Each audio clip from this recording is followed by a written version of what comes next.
que hay un común denominador en las intervenciones que tienen que ver precisamente con lo que podríamos llamar los límites o la crisis de la democracia en el momento actual, que se expresa no solamente en aquellos espacios o en aquellos países donde la democracia se ha desarrollado con gran dificultad, es precaria, no cubre el territorio, no cubre la población, etcétera, sino en sociedades muy consolidadas, ¿no? Como las sociedades anglosajonas, que han sido líderes del capitalismo y de la modernidad, como son el Reino Unido y los Estados Unidos. El síntoma de que hay una crisis, digamos, sistémica o, digamos, generalizada en la democracia tiene que ver precisamente con el triunfo del Brexit y el triunfo de Trump, ¿no? Ambas han sido decisiones sorprendentes, ¿no? En sociedades muy educadas, en sociedades económicamente muy poderosas, en sociedades con una larga historia, en sociedades con una influencia internacional muy grande, sociedades muy ricas, etcétera, etcétera. Sociedades donde la democracia está más consolidada, y entonces aparecen movimientos o alternativas que son claramente antidemocráticas, porque o están asociadas a un líder carismático que viene de afuera y que desconoce, digamos, las tradiciones y sobre todo los ordenamientos constitucionales, o desconocen, digamos, el nivel de ampliación de la democracia a la Comunidad Europea, que fue precisamente lo que pasó con el Brexit. Fueron decisiones absolutamente sorprendentes. No se esperaba que eso pudiera pasar. Entonces, ¿por qué se dieron? ¿No? Se dieron fundamentalmente porque, más allá que la discusión argumentada, que se supone que es el principio a través del cual se llega a los consensos en las sociedades democráticas, hubo fundamentalmente una apelación a valores, digamos, muy primarios y sobre todo a sentimientos, afectos, a la dimensión instintual más emocional de la gente, ¿no? La nostalgia del antiguo imperio, ¿no? La diferencia entre lo que es Europa como la isla británica y Europa como el continente, la arrogancia de la pérfida Albión, como se llamaba Inglaterra, etcétera. Todos esos elementos, ¿no? Movieron la nostalgia imperial de las poblaciones adultas en Inglaterra, y eso determinó el triunfo contra los jóvenes, contra digamos, la población más pensante. Y en Estados Unidos tenemos que una campaña también centrada en unos elementos que no tienen reparos en mentir, que la mentira es algo que simplemente por el hecho de repetirse, ¿no? Simplemente se convierte en verdad, que se apoya en lo que se llaman los hechos alternativos. O sea, si en la realidad no se confirma lo que yo estoy diciendo, entonces me construye una realidad paralela para que la mentira que yo estoy diciendo cuadre con esa realidad que me estoy inventando, ¿no? Entonces, no solamente hay lo que se llama la posverdad, ¿no? Ese hecho de que el discurso no tiene que tener una referencia en la realidad, sino fundamentalmente ser capaz de afectar la sensibilidad más primaria de la gente. Y si hace falta algo más para eso, entonces se construyen los hechos, una realidad alternativa para poder fundar esos elementos, ¿no? Entonces es la pura técnica de producir efecto en una mecánica electoral, lo que está dirigido fundamentalmente ¿a qué? Al elemento más formal de la democracia. ¿Cuál es el elemento más formal de la democracia? Las mayorías. Entonces, eso mismo es naturalmente lo que tenemos aquí presente desde hace rato, desde cuando comenzó a violentarse el discurso político, desde cuando las agresiones se dispararon, desde cuando se inventaron las líneas de calumnias, etcétera, por parte de todo el uribismo, y ellos han asumido con plena voluntad y con plena conciencia esa estrategia de dividir la sociedad, de establecer la relación entre amigo y enemigo, ¿no? De alimentar fundamentalmente el resentimiento de las distintas capas y de llenar a la gente de rabia para que la gente se vaya berraca a votar, ¿no? Como lo confesó el jefe de la campaña por el no. Entonces, ese es uno de los grandes riesgos de la democracia. Los grandes riesgos de la democracia es que si bien, digamos, en su ideal está montada sobre la razón, sobre el debate público, el parlamento se llama parlamento porque la gente va a hablar allá y ese es el lugar donde se discuten los grandes temas nacionales. Eso nació en Inglaterra hace 800 años y en Inglaterra precisamente es donde acaba de imponerse una técnica, ¿no?, de consecución de las mayorías que no importa, que ignora la razón, ¿no? En ese sentido no solamente habría posverdad sino por razón, ¿no?, para simplemente ganar el poder político. Ese proceso está aquí en Colombia ya muy fuertemente desarrollado, es la amenaza que tenemos más inminente para el año entrante, ¿no? Y entonces la cuestión es, ¿eso significa que tenemos que cambiar el concepto de democracia? Significa quizá más bien que hay que repensarlo otra vez y que hay que llevarlo a la dimensión en la cual la democracia funciona en la cotidianidad de las relaciones interpersonales. Ese es el fundamento. Y por eso me parece un mérito extraordinario del llano relato que vimos hoy, en donde me parece que se ha logrado un efecto de quinta esencialización de la democracia. Poder llevar la esencia de la democracia a frases tan elementales, digamos, el sujeto y la relación que se establece ahí mismo con el todo, ¿no? Llevar a ese nivel digamos, de inmediatez, lo mínimo, pero donde está la esencia del concepto de democracia.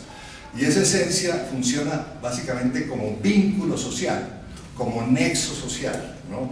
Como el hilo de la trama, ¿no?, del tejido social en las sociedades que son viables, en las sociedades democráticas contemporáneas. Evidentemente hasta allá hay que llegar hasta allá.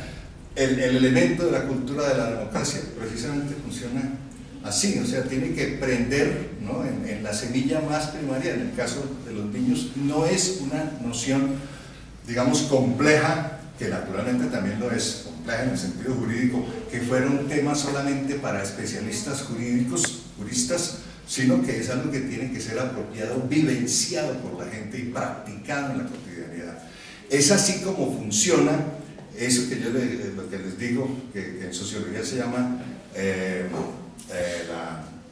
la comunidad societal, ¿no? La comunidad societal es ese conjunto de elementos que articulan el conjunto de una sociedad, ¿no?, que le dan relación de pertenencia, que tienen la capacidad de integrar y que fortalecen el elemento de la cohesión social, ¿no? Esa cohesión que precisamente están tratando los otros de romper mediante la estrategia que tiene, aunque suene un poco fuerte la cosa, raíces fascistas muy claras, ¿no? El señor Carl Schmitt era precisamente el que montaba una teoría de la política sobre la oposición amigo y enemigo. No hay otra política distinta que esa de la relación amigo-enemigo. Entonces la sociedad siempre estará dividida entre amigos y enemigos. Hay que identificar al enemigo, ¿no?, para asegurar la cohesión de los amigos. Eso es la idea que se decía de continuar la guerra, que la política sea la continuación de la guerra por otros medios. Eso es precisamente lo que está desarrollando el Centro Democrático hoy. En la política, continuar la guerra. Por eso es que la posibilidad de la paz se rechaza, por eso es que se descalifican los acuerdos, por eso es que se quiere evitar eso. ¿Para qué? Para volver otra vez al viejo orden, en donde la violencia, en el fondo, es lo que determina las posiciones de los ciudadanos, ¿no?, la distribución de la riqueza en la sociedad. Entonces, me parece que habría que preguntarse si la democracia está tan cansada. Seguramente habrá otra alternativa. Habría que preguntarse cuál es la alternativa a la democracia, ¿no? Si no encontramos una alternativa contemporánea hoy, entonces hay que repensar la democracia y hay que tratar de volver a cultivarla desde las semillas más primeras. Yo creo que sí, efectivamente hay una crisis de la democracia. Creo que en este país hemos vivido en crisis de la democracia. Creo que estamos en crisis de la democracia desde una república, ¿sí? Lo digo porque la democracia tiene una promesa muy alta, o sea, creo que es distinto lo que está sucediendo en Europa en estos momentos, en cuanto a que allí hubo un desarrollo distinto a la democracia. No lo digo comparativamente porque aquí haya sido malo y allá bueno, sino digo uno distinto que logró acercarse mucho más, o logró acercarse más bien a las promesas de la noción de democracia, ¿cierto?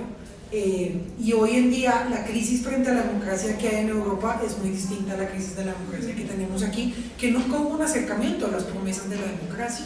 O sea, aquí las promesas de la democracia siguen estando por allá, bien lejos de donde estamos todos los demás. No se han concretado, no se han realizado, nadie los conoce. Por lo tanto, creo que parte de nuestra crisis de la democracia tiene que ver con no creer que eso es posible de cumplir, ¿sí? Ni siquiera la democracia en su versión más liberal, ¿cierto? Es creíble en Colombia. Y creo que la respuesta a esa crisis a la democracia, bueno, obviamente creo que eso está acompañado de una crisis de la representatividad, que creo que no es exactamente lo mismo. Sí está ligado, pero no es exactamente lo mismo, porque de alguna u otra manera sí hay una capa gruesa de la población, una gran capa de la población en la cual la representatividad sí es un procedimiento o una lógica aceptada, ¿sí? O dada por hecho. Ahora, sumándole a que hay una sociedad general en la cual hay un cuestionamiento permanente de la democracia que se da desde la indiferencia, se da desde la rebelión, se da de distintas maneras, ¿sí? Hay otra parte de la democracia, de la sociedad, perdón, que de alguna u otra manera, si bien no aceptaba la democracia en su plena promesa o en su pleno significado, sí asumía una representatividad y participaba en una representatividad. Yo creo que estamos en un momento muy interesante en el que hay crisis en ambas, ¿cierto? Y está esa crisis encontrándose. Y creo que nuestra respuesta como sociedad ante esa crisis no puede ser endiosar la democracia o endiosar la representatividad, sino justamente buscar cómo podemos recambiar cosas al interior de esas dos expectativas, ¿sí? Porque yo me parece muy interesante cómo se está moviendo la élite tradicional de este país, ¿cierto? O sea, cómo intentan posicionar nuevos perfiles, nuevas caras, nuevos personajes, nuevos discursos, ¿cierto? O sea, en el momento que gente de cambio radical sale a criticar, con apellidos muy tradicionales, ¿cierto? Sale a criticar la manera de actuar del Centro Democrático y de Uribe, pues uno dice, bueno, o sea, ¿qué lugar te estás intentando ganar? O sea, creo que hay una disputa de la representatividad en este momento y una pregunta de por quién es capaz de representar las expectativas del país en distintas medidas, ¿cierto? Las expectativas de un grupo, de un sector, pero un poco este sentido común que se ha ido construyendo a partir de esas crisis de representatividad, a partir de todo lo que significa este momento, y se refleja más bien en esa crisis de representatividad, ¿quién las logra interpretar de la mejor manera? Hay una disputa en el campo político frente a eso, ¿sí? Lo que yo decía de las encuestas en la intervención tiene mucho que ver con eso. Siento que la gente está buscando otras respuestas y hay un volcón al interior del mundo político tratando de inventarse nuevas respuestas, algunos de forma más creíble, otros de forma menos creíble. Creo que allí tenemos que entrar a participar, o sea, tenemos que empezar a imaginarnos como sociedad qué tipo de representación política queremos construir y abrirle eso a un debate público y generarle espacios e interpelar a la gente que está o que estamos en la política e interpelar a la academia, ¿sí? Porque yo estoy muy de acuerdo con lo que plantea, con el análisis que hace el profe Miguel Ángel, pero también creo que a veces las categorías que tenemos no nos logran explicar plenamente las realidades que tenemos. O sea, sí necesitamos desatar un proceso de imaginación social, ¿sí? Y de imaginación de ideas en general, y pienso que, vuelvo y digo, creo que lo tenemos fragmentado. Hay pistas, hay flashes, hay ideas, pero no hay una reflexión, digamos, muy articulada frente a todo ese momento. Creo que allí también es necesario repensar las geografías políticas. Yo no sé, yo participaba en un encuentro de intelectuales en Ecuador a finales del año pasado, y parte de la reflexión o de la pregunta que había por sobre la mesa es si estamos cerrando una época, ¿cierto? Si esa época que inició con la Revolución Rusa, ¿sí? De alguna u otra manera la estamos cerrando, ¿sí? La estamos cerrando, la crisis de los gobiernos alternativos en América Latina, creo yo, hace parte de ese mismo ciclo como de ya estar buscando cosas distintas, estar arrancando una nueva época, pero que todavía uno no se puede soltar, ¿no? Porque en la historia no hay vacíos, no es como que uno termina una y empieza la otra, sino que ese momento de termina una y empieza la otra es un momento de desgarramientos, es un momento de crisis, es un momento de imaginaciones, de nuevas preguntas, ¿sí? Entonces yo pienso que ahí estamos y creo que en ese proceso la geografía izquierda, derecha, centro no necesariamente logra expresarnos la riqueza de las propuestas políticas que tenemos hoy sobre la mesa. Creo que ni el término derecha alcanza a explicarnos a Uribe, ni el término izquierda alcanza a explicarnos este cúmulo, digamos, de gente que hay disputándose nuevas representaciones, nuevas entradas a la política, como puede ser el caso de las FARC-ELN. Para mí es muy impresionante, yo coincido en muchos espacios de estos de conversatorios, encuentros. Últimamente ha sido una irrupción muy interesante la presencia de los comandantes de las FARC, ¿cierto? Y ahora que el ELN tiene 2 gestores de paz, que justamente veníamos de un conversatorio en el cual ellos estaban, pues para uno es muy raro sentirlos allí, no es una sensación común. Y yo digo, tener a esa gente hablándote de política y cuando te sientes en los intersticios o en los cafés, hablar con un comandante de las FARC o del ELN y cómo se imagina ese ser político que ellos jugarán de aquí en adelante, que esperamos se concrete también de manera contundente con el ELN, así como sucedió hasta el momento con las FARC, y te empiezan a hablar desde formar un nuevo partido marxista-leninista hasta un movimiento de movimientos plural de sujetos nuevos, eso dicho por boca de un comandante de la insurgencia que tan clásica nos parece en estos momentos. Uno dice, hay allí una búsqueda, no solo en ellos, digo, esos son ejemplos de cómo el escenario político con nuevos actores y nuevos imaginarios y nuevas formas de entenderse como sujeto político, pues está irrumpiendo. Entonces que el mismo espectro de gente que tú esperas que esté muy sincronizada, como por ejemplo puede ser la comandancia de las FARC, que además es una organización jerárquica, centralizada, ¿sí? Te diga, nosotros estamos pensando desde formar un nuevo partido marxista-leninista, pero del siglo XXI, hasta que te digan los mismos comandantes, estamos pensando construir y convocar un movimiento plural amplio de lo que es la indignación en esta sociedad.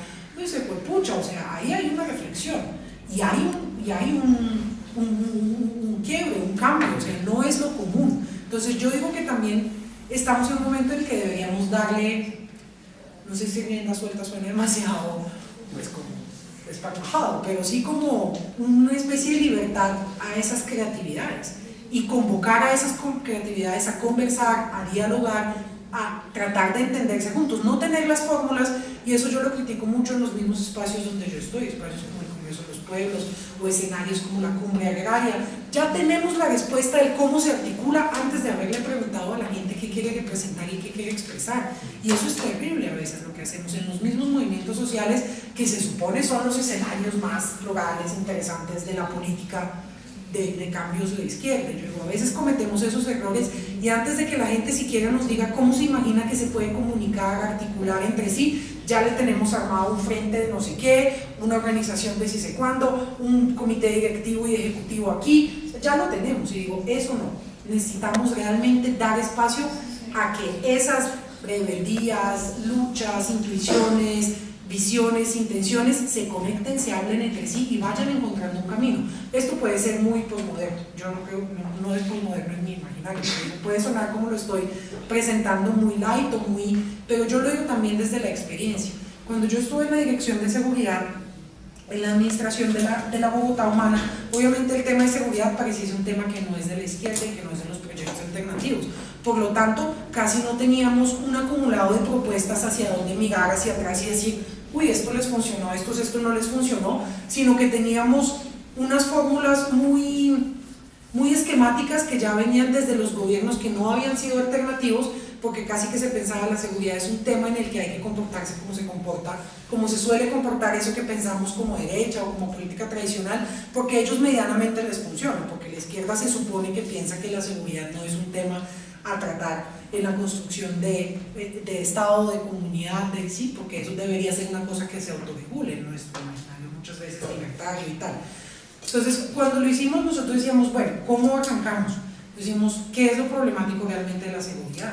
Y entonces cuando nos preguntamos eso y cuando le preguntamos eso a la gente, nos encontramos respuestas muy distintas a las que nosotros pensábamos que iban a ser las prioritarias, ¿cierto? Si bien para la gente temas muy problemáticos de seguridad eran los atracos, pero también eran las peleas entre familias en los días festivos, ¿cierto? Y ahí me di cuenta que los días más violentos de Bogotá son el Día de la Madre, ¿sí? y la Navidad o el Día del Amor y la Amistad, fiestas que uno pensaría tan poco violentas, son los días más violentos de la ciudad. O sea, en esos días hay más atracos, más accidentes, más riñas, más problemas que en cualquier otro día. Entonces, digamos, necesitamos una política que nos busque lógicas de convivencia desde allí, no esas generales en las que solo la pedagogía y tú vas y le dices a la gente, mira, entienden con el otro porque todos nos queremos y nos reconocemos como iguales, hablando de las construcciones culturales, que es el profe Jaime Eduardo, sino partiendo de eso, de entender por qué una familia es capaz de matarse el Día de la Madre,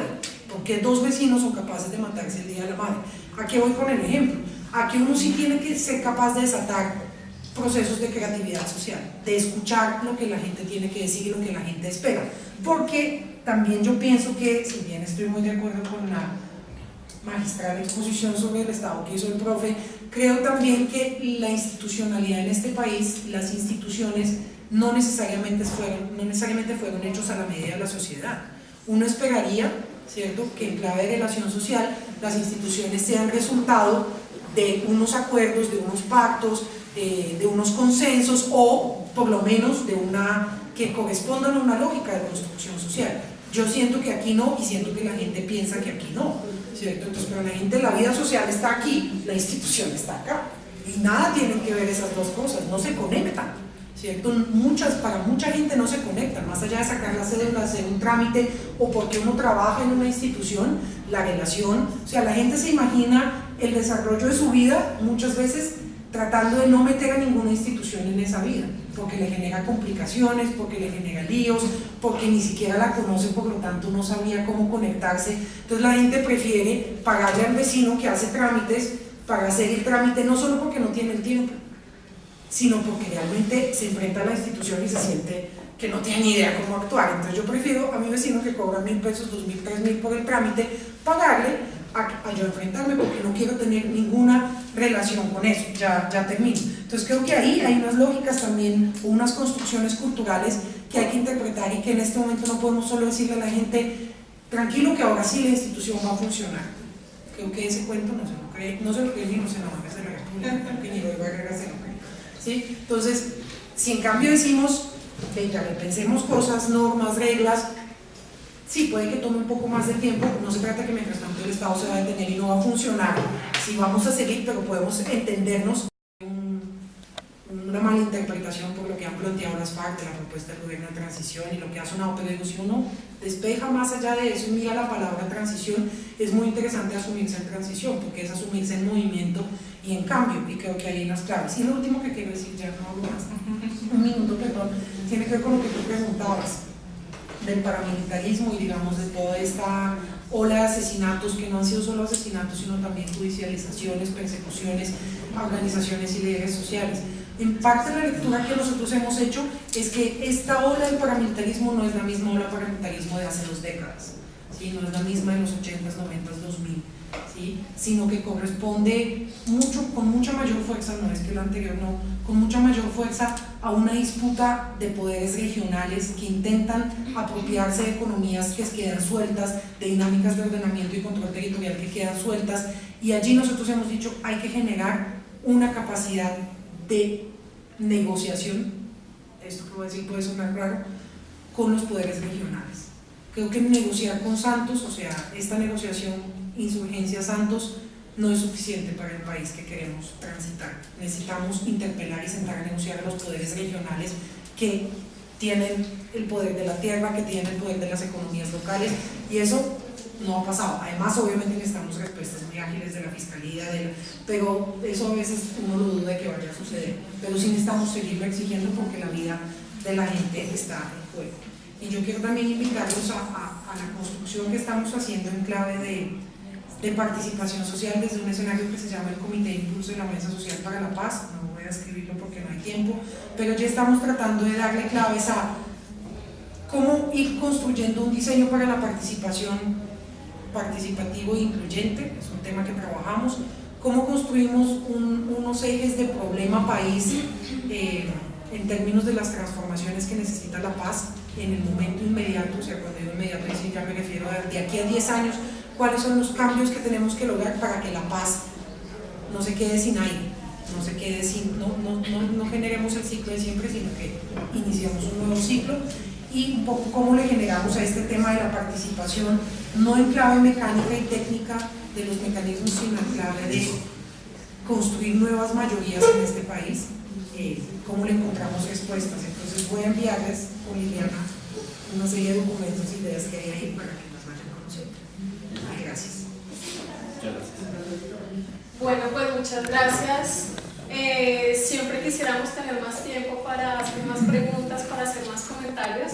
De todas maneras nunca vamos a poder decirlo todo y responderlo todo, pero la idea es tener algunos puntos que sean provocadores para la reflexión y para la acción, porque yo creo que todos podemos ser también multiplicadores de estas reflexiones y de iniciativas de pedagogía y de construcción de paz en los escenarios en los que nos movamos. Yo le doy enseguida la palabra a Adri y a nuestras compañeras que van a cerrar este acto con la segunda parte de la intervención literaria. Muchas gracias al profesor Miguel Ángel, a Donca, a Alberto Ardila, líder comunal, que nos colaboró hoy con la moderación. Para finalizar, no sé si ustedes alguna vez han estado en una tertulia literaria, pues es un poco como generar también ese tipo de espacio, ¿no? Pasamos un poco acá con las intervenciones muy con conocimientos, con cosas bien importantes. Fue lindo también que hicieran como referencia al primer cuento. Creo que ahí nos vamos dando cuenta de la importancia de la creación literaria y de la creación de todo esto. Entonces, bueno, ahora pues vamos a compartir un ejercicio también que ha hecho Joana con otro tema, con otra iniciativa que ella ha tenido, que para ella ha sido como una preocupación constante. Ya digamos que pues van a ver un poquito de qué se trata. Vamos a presentar solo como unas partecitas, además porque ella es pues artista también. Entonces la idea es que el cuento aparezca con una serie de ilustraciones que ella misma está haciendo.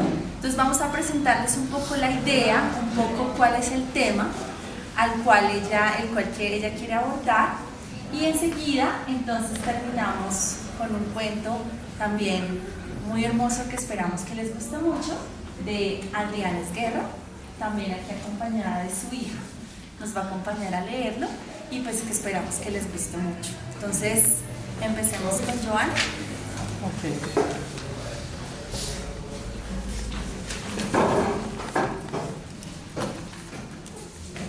El cuento que voy a leer, entonces solamente les voy a leer partes para que no sea tan extenso. Entonces si hay momentos en que salta, porque es como cuando se salta el disco, pero todo tiene una coherencia. El libro en sí mismo es un juego y la idea es que vayan descubriendo de qué lugar se está hablando. Y se van dando unas claves. Entonces, esto es un libro para niños, pero también pues es para adultos. Un juego de significados.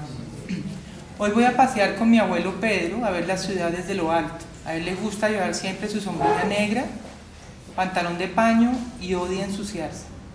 Mi otro abuelo Pepe, el del campo, dice que Pedro es un viejo de carros y edificios altos. Cuando llegué a su apartamento en el barrio El Lago, salió con sus zapatos de cuero.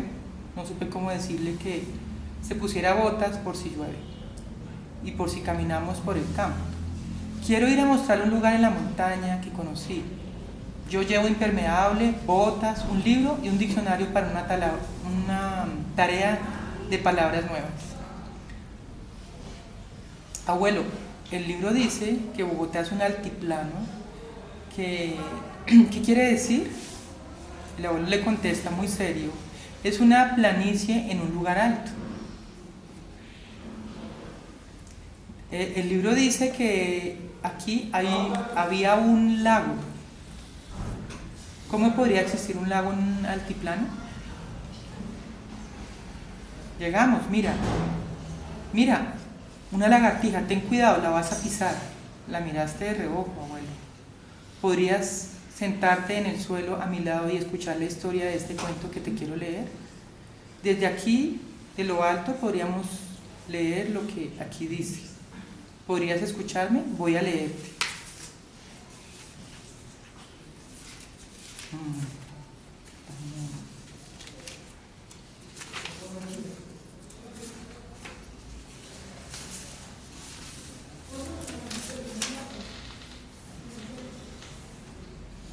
¿Se me quedó el número ahí? Bueno, voy a seguir de aquí mismo.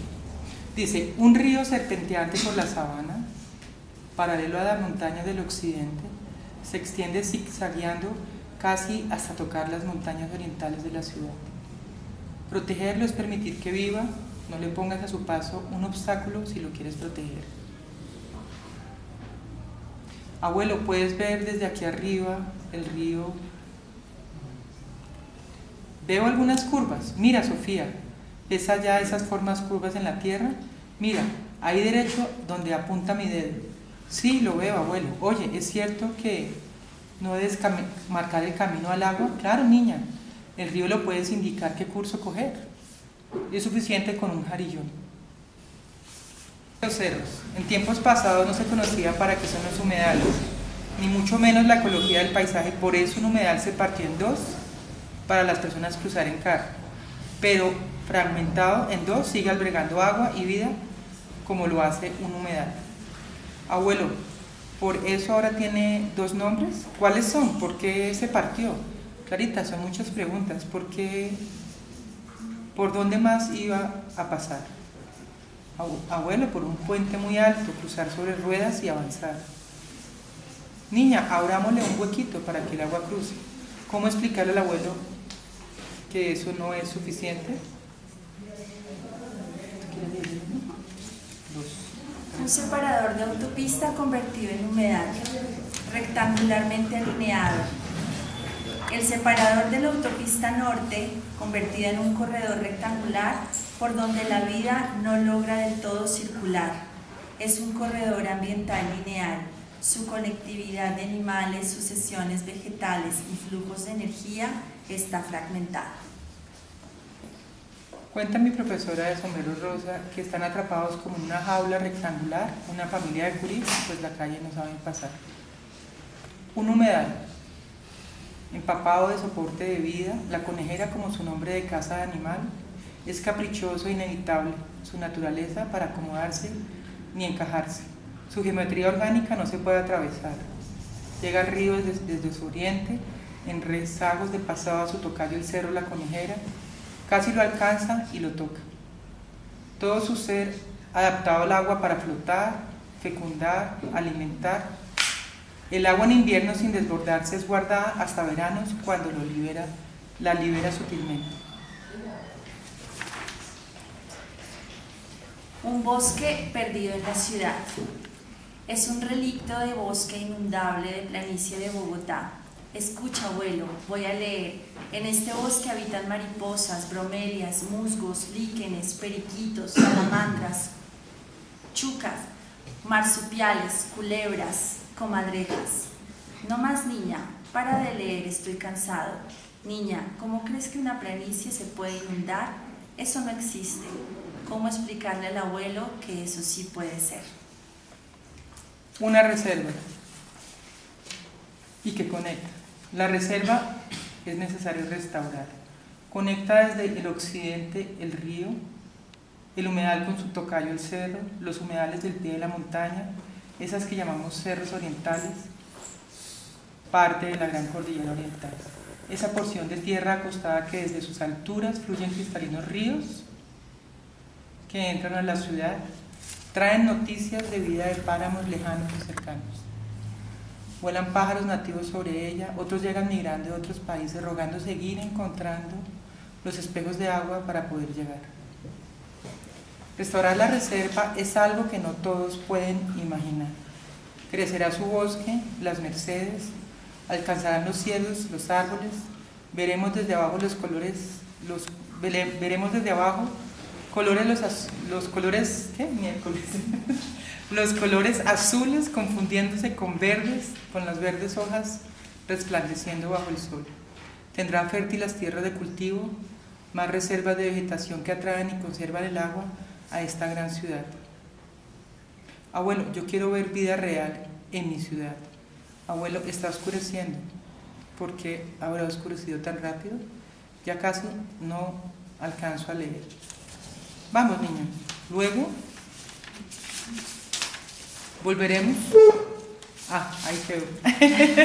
Es que me costó un poquito de trabajo porque traté como de saltar para no hacerlo tan largo. Ahí termina.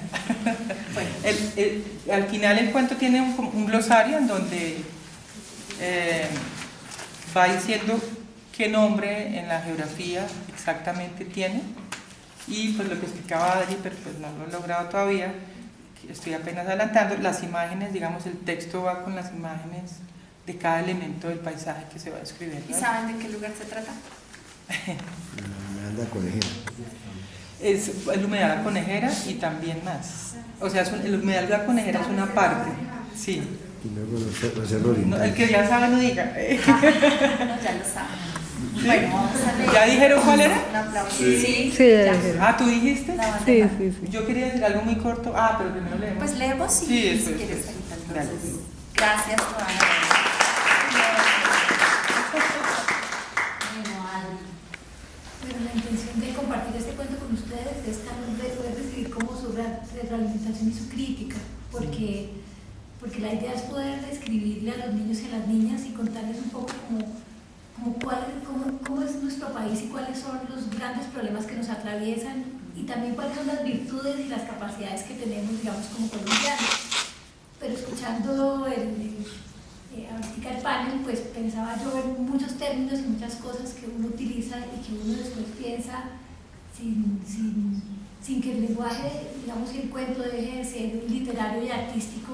Hay que ser preciso y hay que ser concreto en los términos para que realmente se diga lo que uno quiere transmitirle a los niños y a las niñas. Entonces, bueno, un arrullo desde el bosque de las tierras bajas. Esta historia se narra desde el corazón de la selva húmeda, donde la vitalidad del bosque resguarda semillas de esperanza. En las playas plateadas del Océano Pacífico, donde los 5 ríos que vienen de la cordillera se juntan con el mar, vivían doña Paz Burbujas y su marido Ezequiel Limón, una pareja de duendes de mediana edad que vivían juntos desde los tiempos en que el bosque húmedo no sabía de la existencia de los hombres. Tenían 3 hijos, todavía niños, que habían nacido al abrigo del manglar. No usaban ropa de duende ni sombreros puntudos porque el calor era muy fuerte y su piel morena y verdosa no se quemaba con el sol. Pasaban los días felices, saltando entre las olas, comiendo chontaduros y corriendo hasta el río más cercano para bañarse en el agua dulce que llegaba de los páramos lejanos de la cordillera. Una mañana soleada del mes de julio, después de recoger algas y plantas medicinales entre las raíces de los manglares rojos y blancos, don Ezequiel Limón llegó a la gruta del cedro donde había construido su casa. Entró malhumorado como todos los días desde hacía 10 años. ¿Qué te pasa, gruñón? ¿Por qué nunca llegas al hogar con buena cara? ¿Dónde dejas tu alegría cuando vienes de la pesca o del cultivo? Le dijo con ternura doña Paz, sentada pelando plátanos en la banqueta de sajo que había tallado su marido para ella como regalo del último aniversario. Muchas preguntas juntas, mujer, tú siempre tan atropellada e intensa, respondió el señor Limón con cara de baile. Mamá Burbujas lo miró con añoranza de los tiempos bonitos, cuando la calma de los días se mezclaba con las fuertes lluvias que bañaban la playa y ellos vivían alegres y enamorados, sin malos augurios ni de las amenazas contra el bosque que Ezequiel presentía y le arrugaban el alma. Volteó la espalda y subió con destreza la escalera de guaduas que conducía al altillo de la gruta. El cuartito tenía una ventana ovalada que coincidía exactamente con uno de los nudos en la corteza del árbol que los albergaba. Desde allí, mamá Burbujas miraba con unos binóculos muy poderosos los movimientos de sus hijos en el manglar y sus andanzas cuando se adentraban en la selva en busca de los ríos de agua dulce. Observar a los niños les llenaba de alegría. Los 3 crecían fuertes y arriesgados. El mayor tenía 12 años, era tierno y alegre como una golondrina. Las niñas más pequeñas tenían 9 y 6. Eran hermosas y sabias como las ninfas de los cuentos de hadas. Ese día, don Ezequiel Limón colgó su sombrero en el perchero de caobo, se quitó las pesadas botas y se dispuso a descansar en la mecedora que había sido, hasta hace años, su más preciada canoa de chachapo y que ahora le servía de cuenco para acunar sus sueños. El olor salado del aire al mediodía y la tibieza de la gruta que los protegía del calor intenso de esas horas acompañaron sus sueños, hasta que un apetito voraz empezó a picarle en el estómago.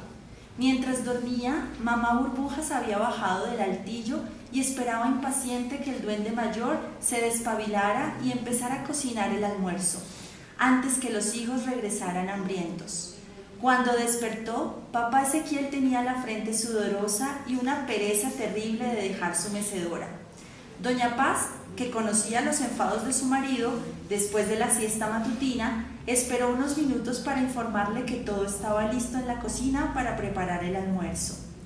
El duende se levantó torpemente, estiró los brazos sobre su cabeza y empezó a balancearse de atrás para adelante y de un lado para el otro, para espantar la modorra que no le permitía una total conciencia de sí mismo. Su barriga inmensa se balanceaba con cada movimiento.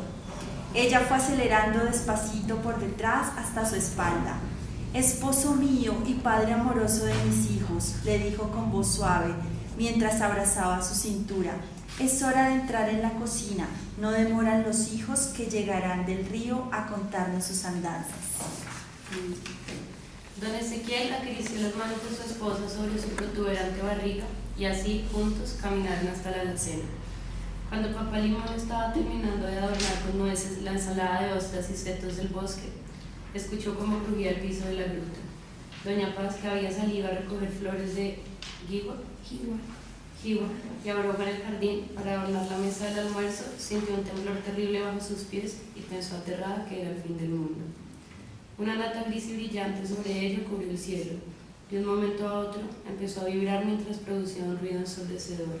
Mamá Burbuja se tapó las orejas puntiagudas con sus 2 manos y subió con rapidez la escalera que conducía del jardín a la entrada de la gruta. Encontró a su marido con las mejillas coloradas y la ensalada de ostras esparcida por el piso. Toda la casa se movía. El árbol estaba tiritando de miedo mientras una sierra gris y fría iba atravesando su tronco, rompiendo sus ramas y desprendiéndolo de su raíz. Los duendes se abrazaron asustados sin entender lo que estaba ocurriendo. El ruido no menguaba, sino que se hacía más fuerte cada momento. La casa trepidaba mientras el cedro lloraba su infortunio. Papá Ezequiel buscó la bolsita de perlas que guardaba bajo el colchón de hojas secas de su cama y con voz angustiada le dijo: «Salgamos del árbol, querida, no puedo prever lo que va a suceder». No alcanzaron a llegar a la puerta cuando su casa entera se puso patas arriba. Todos los muebles, las frutas y nueces de la alacena, los juguetes que los niños habían dejado en el salón antes de irse a la playa, las botas del duende, la canasta del bordado, los hilos y las agujas de Doña Paz, los binóculos alemanes y el telescopio, volaron por el salón y se estrellaron contra una de las paredes laterales de la gruta. El tronco del viejo árbol rodaba empujado por una fuerza tenebrosa que lo arrastraba hacia no sé dónde. Dentro daban vueltas los duendes y su casita. Mientras esto ocurría, los niños jugaban en el río, saltando desde las rocas al agua cristalina, nadando entre los remolinos y dejándose arrastrar por la corriente hasta las bocas verdeazules donde el río se juntaba con el mar. Después del mediodía, Miconia, la más pequeña, pensó en el manjar de ostras que papá Ezequiel les había prometido preparar para el almuerzo. «Ya es tarde, hermanitos, mi pancita llora de hambre, vamos corriendo a la gruta, papá ya debe tener lista la ensalada». «Espera, chiquita, voy a recoger las piangas, mamá me las pidió, quiere preparar un ceviche el próximo domingo», le contestó con tono amable Esteban Trinador, el hermano mayor. «Mientras, ustedes pueden llenar las tinajas de agua dulce y si son capaces de traerlas desde el río, nos vamos de una para la casa». Los 3 niños caminaban contentos hacia la gruta. El mayor cargaba una tinaja al hombro y las niñas llevaban la segunda de 2 manijas, una a cada lado. Solo Gaviota, la niña del medio, que tenía un talento especial para ver escenas del futuro cuando algo le preocupaba, sentía una especie de zozobra en la medida que se aproximaban al cedro. Esa mañana, mientras jugaban en el río, antes de lanzarse de la piedra más alta, había cerrado sus ojos para preparar un bote en el aire y en ese momento Vio en el reverso de sus párpados al querido árbol llorando por el nudo donde asomaba la ventana ovalada. El sendero fangoso que recorrían todos los días a través del manglar se alargaba y se alargaba. Parecía que Gaviota, Miconia y Esteban Trinador nunca llegarían a la gruta. ¿Cómo así, hermanitos? ¿Por qué nos estamos demorando tanto?, dijo la niña pequeña con su voz delgada. Dale, tú siempre te quejas cuando caminas, ya estás grandota y pesadísimas, ya no te podré alzar, replicó el hermano mayor. Los niños iban y venían, dando vueltas y más vueltas, entre las raíces de los mangles rojos que rodeaban su casa, pero la gruta ya no estaba allí. El cedro negro que siempre los saludaba con un movimiento acompasado de sus ramas había desaparecido. Se percataron entonces de un pequeño tronco que sobresalía en el fango. Sus anillos estaban recién descubiertos, todavía húmedos por la savia derramada. La chiquita empezó a llorar con desconsuelo. Esteban Trinador se frotaba las manos con desesperación y Gaviota, con lágrimas que mojaban sus pecas color cacao, se arrodilló al lado del pedacito de cedro que quedaba y lo abrazó con la compasión inquebrantable que solo saben sentir los niños. Los árboles del manglar que habían presenciado el incidente dejaron caer muchas de sus hojas, en señal de duelo por lo sucedido. Una iguana que tomaba el sol después de muchos meses de lluvia también había visto y oído la temible sierra atravesando el tronco de cedro negro. Con ternura, el mangle rojo hizo temblar la rama donde descansaba la iguana, pidiéndole que le ayudara a llamar a sus aliados, los loros, las serpientes, las tortugas, los armadillos, los conejos, las garzas y los pelícanos, para que fueran con premura a comunicarle a los niños lo que había sucedido. Los patos salvajes que habían huido mar adentro cuando llegaron los monstruos de latón también entendieron el mensaje de los árboles y empezaron a volar en círculos en torno a los niños, mientras las iguanas descendían por las raíces colgantes de los árboles. Patos e iguanas rodearon a los tres hermanos, que al verlos sintieron un poco de consuelo. La iguana mayor los miraba fijamente mientras daba coletazos y cambiaba de color. Los patos graznaban en coro diferentes notas. Gaviota miraba fijamente los ojos de la vieja iguana e intentaba interpretar los movimientos de su cuerpo, mientras sus oídos, acostumbrados a las voces del bosque, escuchaban con atención el mensaje de los patos. Cuando entendió lo que los árboles y animales querían decirles, se dirigió a sus hermanos.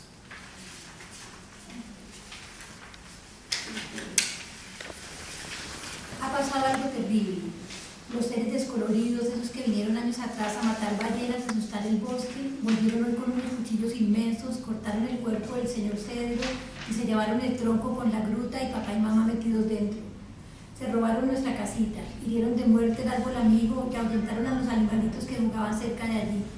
Todos en el bosque están muy tristes. Allá en el acantilado, los pelícanos, las garzas, los lagartos, las tortugas y los loros están reunidos pensando qué vamos a hacer. Yo quiero ver a mi mamá y comer la ensalada, tengo hambre con miedo, lloraba Miconia.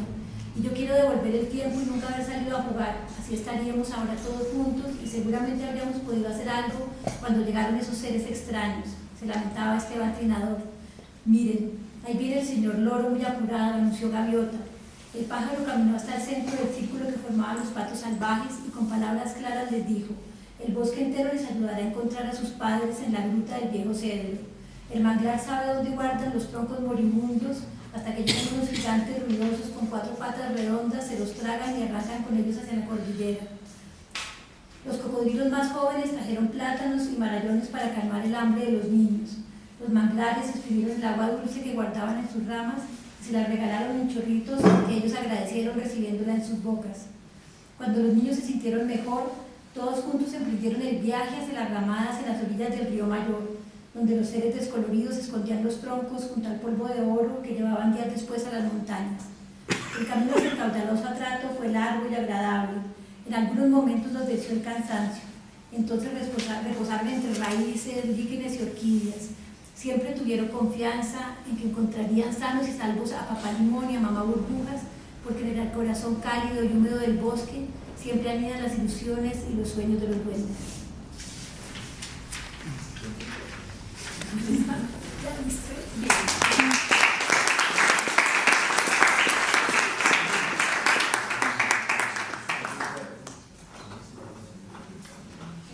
pues muchas gracias, nos pasamos un poco del tiempo, iniciamos un poco tarde, pero creo que ha sido un espacio muy lindo, muy como la imagen de lo que queremos también generar y ayudar a impulsar con creación, con cultura, con mujeres, con escucha, con paciencia, con afecto, con creatividad. Me parece que bueno, es una invitación a que nos sigamos encontrando. Yo les pediría un aplauso y esperando verlos de hoy en 3 semanas en nuestra segunda tertulia.